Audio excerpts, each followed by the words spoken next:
मैं हूँ आपके साथ यास्मीन। अक्षय कुमार और परिणीति चोपड़ा की फिल्म केसरी जब से रिलीज हुई है तभी से बॉक्स ऑफिस पर तहलका मचा रही है। फिल्म को रिलीज हुए 15 दिन हो चुके हैं और अभी भी ये फिल्म कमाई के मामले में धूम मचा रही है। ये तो आप जानते ही हैं कि केसरी इस साल की सबसे बड़ी ओपनिंग देने वाली फिल्म बन गई है। साथ ही ये फिल्म रिकॉर्ड पर रिकॉर्ड तोड़ती जा रही है।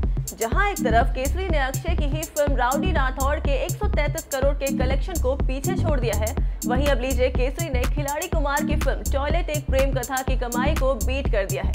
अगर फिल्म 2.0 को छोड़ दिया जाए तो अक्षय की अब तक की सबसे ज्यादा कमाई करने वाली फिल्म टॉयलेट एक प्रेम कथा थी, जिसने बॉक्स ऑफिस पर कुल 134 करोड़ 22 लाख रुपए की कमाई की थी।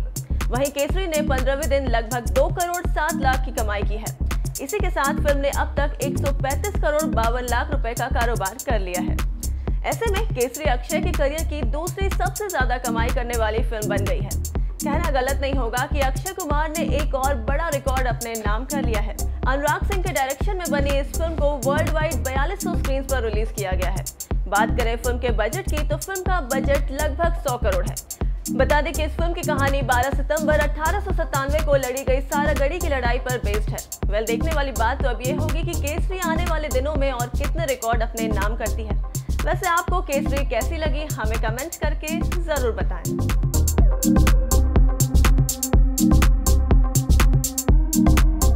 कि फिल्म काफ़ी जो ट्रेलर्स है लोगों को काफ़ी पसंद आ रहा है, लेकिन आपके लिए पर्सनली कितना इमोशनली और फिजिकली कितना चैलेंजिंग था और कितना ड्रेनिंग था पूरा सिचुएशन जब आप लोग पिक्चराइजेशन कर रहे थे?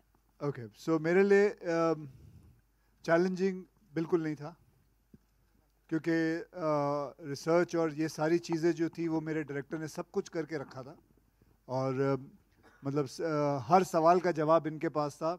करीबन 1-1.25 साल से ये कहानी पे काम कर रहे थे, लिख रहे थे, रिसर्च कर रहे थे और कई बार ये पंजाब भी गए हैं पता करने के लिए काफ़ी चीज़ें और सब चीज़ों का उत्तर यही लेके आए। तो मैं कहूँगा कि जो चैलेंजिंग और रिसर्च पार्ट था वो इन्होंने मेरा संभाल लिया था। बाकी जहाँ रही ये फिल्म की बात, ये फिल्म मेरे लिए बहुत ही एक इमोशनल जर्नी रही है। मेरे पिताजी भी सोल्जर थे, आर्मी में थे और ये भी एक कहानी उन सोल्जरों की है। मैं जब ये फिल्म कर रहा था तो मुझे बहुत अंदरूनी किस्म की अंदर से ही बहुत फील आती थी और ऐसी चीज़ें हैं इस फिल्म के अंदर जो कि मतलब मैं विश्वास नहीं कर सकता कि लोग ऐसे भी होते हैं। मतलब आप इमेजिन कर सकते हैं कि 21 सिख, 21 सरदार एक फोर्ट के अंदर हैं और उनको पता है कि बाहर 10,000 लोग खड़े हैं उन्हें मारने के लिए। मौत तो निश्चित है, लेकिन फिर भी अपने कंट्री के लिए, अपने देश के लिए, अपने ऑनर के लिए, अपने गुरुओं के लिए ये लोग लड़े जानते हुए कि क्या होने वाला है। और ऐसा लड़े कि आज अगर आप गूगल में डालो कि 5 सबसे बड़ी बैटल कौन सी है तो हमारा नंबर 2 पे आता है। ऐसा लड़े ये लोग कि पूरी दुनिया याद रखती है। मैं बस दुख तो इस बात का है कि ब्रिटिश जो है दे सेलिब्रेट सारागढ़ी डे, बट हमारे यहाँ इतिहास के पन्नों में ये कहीं खो गई। इसके बारे में ज़्यादा लोग नहीं जानते।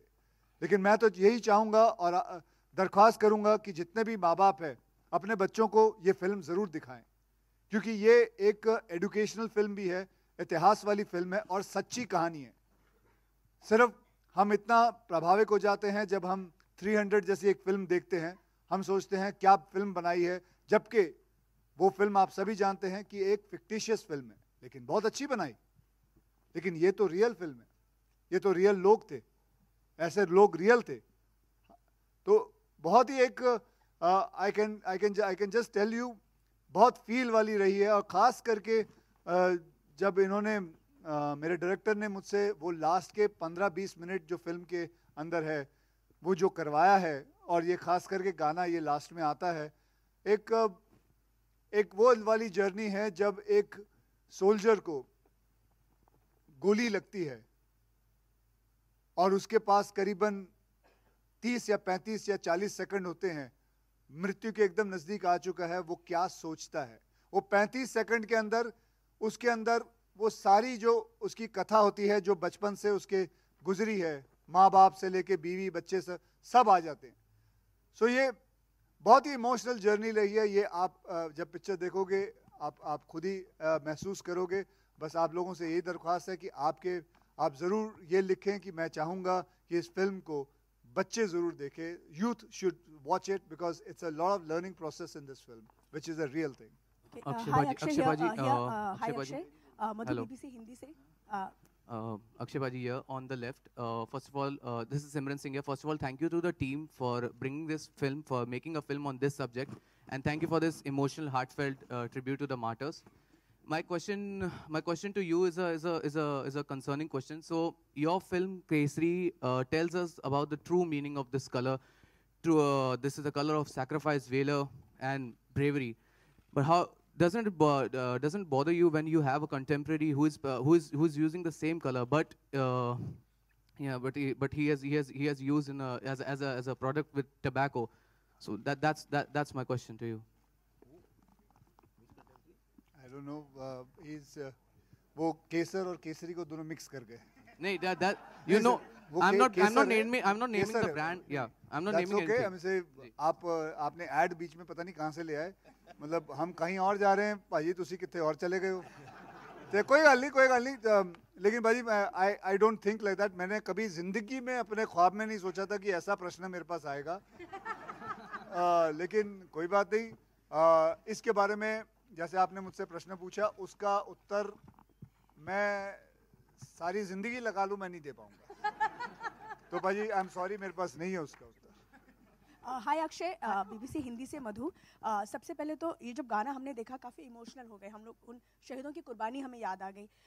दो सवाल था। पहले तो ये जब आपने पूरा शूट किया, आपकी पूरी टीम ने पूरा शूट किया, तो क्या उस दौर से जब गुजर रहे थे आप शूटिंग के दौर पे, उसका एक्सपीरियंस कैसा था? क्योंकि अब हम सुन रहे थे तो हमें काफ़ी इमोशनल, हम कनेक्ट हो गए उस चीज़ से। बिल्कुल, ये बहुत ही इमोशनल गाना है। ये वही 35-40 सेकंड जो एक सोल्जर के जब गोली लगती है उसके ज़िंदगी में क्या होता है, मतलब उसके उस 35-40 सेकंड के अंदर वो क्या सोचता है, ये पूरा गाना वही है।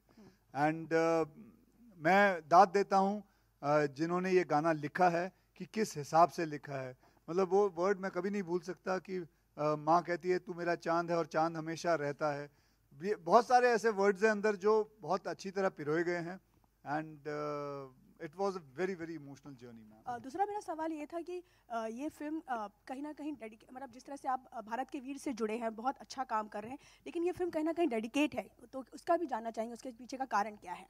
उसका कारण ये है क्योंकि ये film it is all about the martyrs, it is about what happened in 1897 on September 12th, and it is about the sacrifice what they did for the country, and that is why we have dedicated this film to Bharat Ke Veer and all the martyrs who have given their lives so that we can live our lives.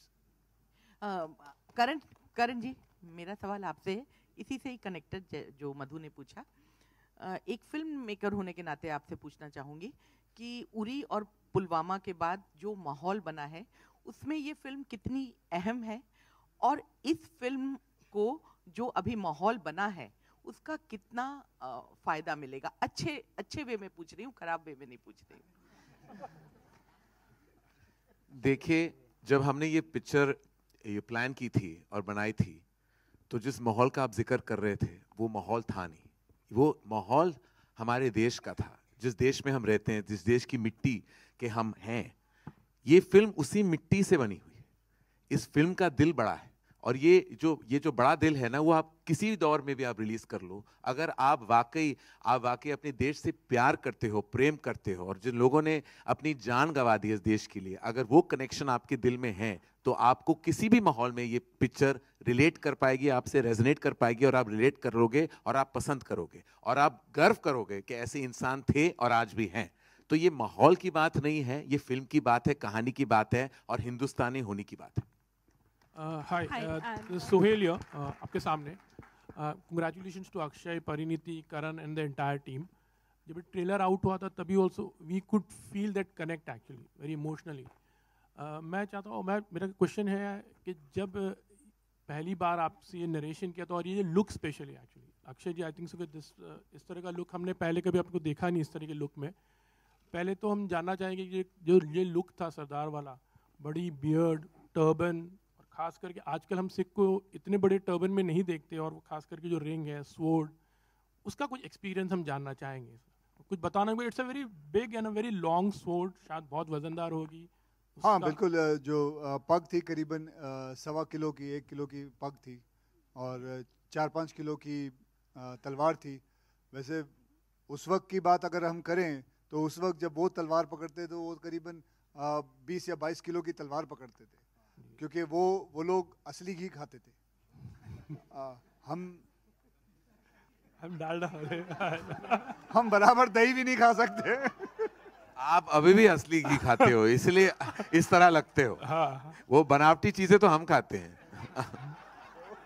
You're a disciplined person, actually. बहुत discipline, your lifestyle is in a very disciplined way. आप बहुत discipline follow मत पूछिए कितना disciplined है इनका life. पहली बार जब मुझे अक्षय कुमार से मिलना था तो उन्होंने 6 बजे कह दिया, मैं तो 6 बजे शाम को जा रहा था, मुझे कहाँ पता था कि 6 बजे सुबह ये मुझे बुला रहे थे। ये इंसान नहीं है, मॉर्निंग अलार्म है।